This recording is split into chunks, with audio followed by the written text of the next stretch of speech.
আমাদের পানযোগ্য বিশুদ্ধ পানিতে বিশাল ভাগ বসাচ্ছে কৃত্রিম বুদ্ধিমত্তা বা এআই। অবিশ্বাস্য হলেও এটাই সত্য। আপনি যখন চ্যাটজিপিটিতে একটি সাধারণ প্রশ্ন করেন, ধরুন অঙ্কের সমাধান কিংবা রান্নার রেসিপি জানতে চান, তখন উত্তর দিতে গেলে খরচ হচ্ছে 1 ফোঁটা বিশুদ্ধ পানি। শুনতে অবিশ্বাস্য মনে হলেও এটাই বাস্তবতা। বিশ্বজুড়ে এআই প্রযুক্তির বিস্তারের সঙ্গে বাড়ছে বিশুদ্ধ পানির ব্যবহার, যা পরিবেশের ওপর ফেলছে নীরব কিন্তু গভীর প্রভাব। সম্প্রতি বিবিসির এক প্রতিবেদনে উঠে এসেছে ওপেন এআই প্রধান স্যাম অল্টারম্যানের একটি বক্তব্য। তার মতে চ্যাটজিপিটির একটি সাধারণ কথোপকথনে খরচ হয় 1 চামচের 15 ভাগের 1 ভাগ বিশুদ্ধ পানি।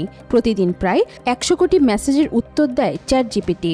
এর সঙ্গে গুগলের জেমিনাই, মেটার লামা, অ্যামাজনের ডিপসিক ও অ্যানথ্রোপিকের ক্লডের মতো অন্যান্য এআই মডেলগুলো হিসাব যুক্ত করলে এআই প্রযুক্তির পানির চাহিদা এক ভয়াবহ রূপ নিচ্ছে।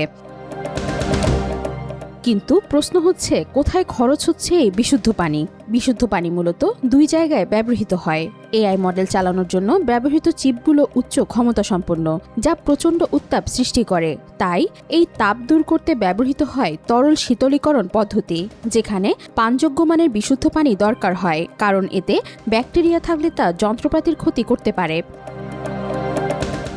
বিশাল এআই মডেল চালাতে যে বিপুল বিদ্যুৎ লাগে তা উৎপাদনের জন্য পানি প্রয়োজন হয়, বিশেষ করে কয়লা, গ্যাস বা পারমাণবিক বিদ্যুৎ কেন্দ্রগুলোতে, যেখানে পানি বাষ্পে রূপান্তর করে টারবাইন ঘোরানো হয়।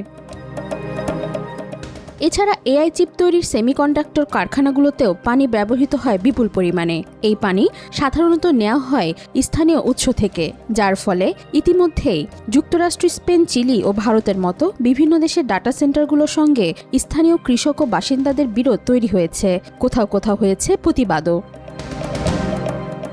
ইন্টারন্যাশনাল এনার্জি এজেন্সির পূর্বাভাস বলছে 2030 সালের মধ্যে কেবল এআই চালিত ডেটা সেন্টারগুলোর বিদ্যুতের চাহিদা 4 গুণ বেড়ে দাঁড়াবে 300 টেরাওয়াট ঘণ্টায়, যা পুরো যুক্তরাজ্যের 1 বছরের বিদ্যুৎ ব্যবহারের সমান।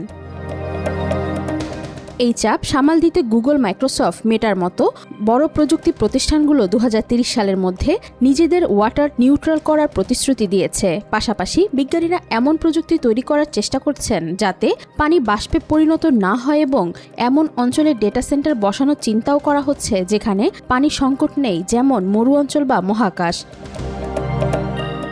বিশ্বজুড়ে কৃত্রিম বুদ্ধিমত্তার প্রসার যেমন মানবজাতির অগ্রগতির দিগন্ত উন্মোচন করছে, তেমনি এক পরিবেশগত চ্যালেঞ্জও বাড়ছে।